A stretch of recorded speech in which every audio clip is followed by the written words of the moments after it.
This is why you should not go randonauting. Before I begin, make sure to follow my other socials here and subscribe to my YouTube channel because I'll be posting more story times there. So if you don't know what randonauting is, or Randonautica, it's an app that became very popular in like 2020 that gave users a random location, and usually people would find or end up at a really up site, or they would just see some really fucked up things. Like, it was insane. I mean, if you guys remember the whole suitcase situation where I think it was like 2 or 3 friends, they went randonauting and they ended up finding a suitcase on the beach, and inside the suitcase was a dead body. Yeah, that's how crazy the app was. But anyways, my experience happened in the summer of 2020, and y'all, I will never forget how traumatizing it was. Like, I ended up deleting the app right away. So it was a late summer day, like around 11 p.m. when I was feeling really spontaneous. And y'all, back then I used to sneak out. So I decided to sneak out with a friend and go randonauting. And y'all, we didn't have cars, so the only way to like go anywhere was Ubering. Like, we were 16 at the time. We were not driving. Fast forward, I arrived at my friend's house and he suggested that we play, and I was super excited. Like, I loved the thrill.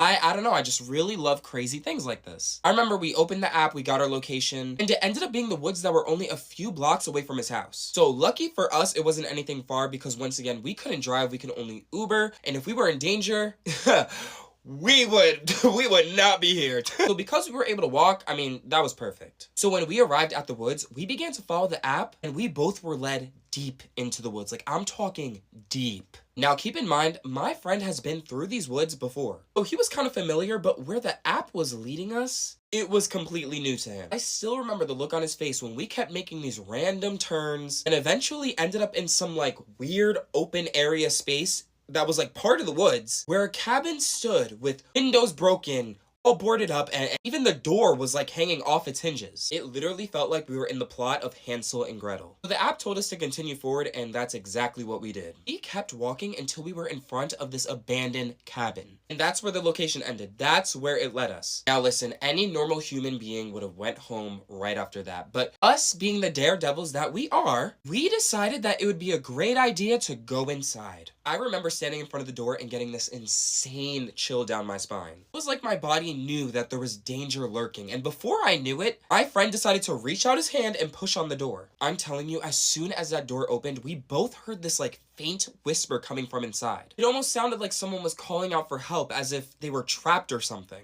I remember getting this really strong gut feeling that we should not walk inside, but that whisper was like a mind control spell. I remember us both freezing and then looking at each other to make sure we both heard the same exact thing. And that's when we heard the whisper again. So that's when my friend decided to walk inside. Now, of course, I wouldn't leave him. I wouldn't leave my friend, so I decided to follow him inside. And y'all, the inside of this cabin literally looked like a murder house. The floors were creaking, furniture broken everywhere. The smell of either like dead, rotting animals or flesh was filling up the room, and we kept hearing this whisper, but the more we walked inside, the louder it got. None of us could make out what the whisper was saying, and we honestly both felt this like sense of dread. At this point, we're standing in the middle of the cabin, and as we're looking around, I kid y'all not, the front door closed. And I'm not talking about boom, like it immediately closed. No, I'm saying it was like slowly like closing shut. It was almost as if someone walked past the door and pushed it, if that made sense, but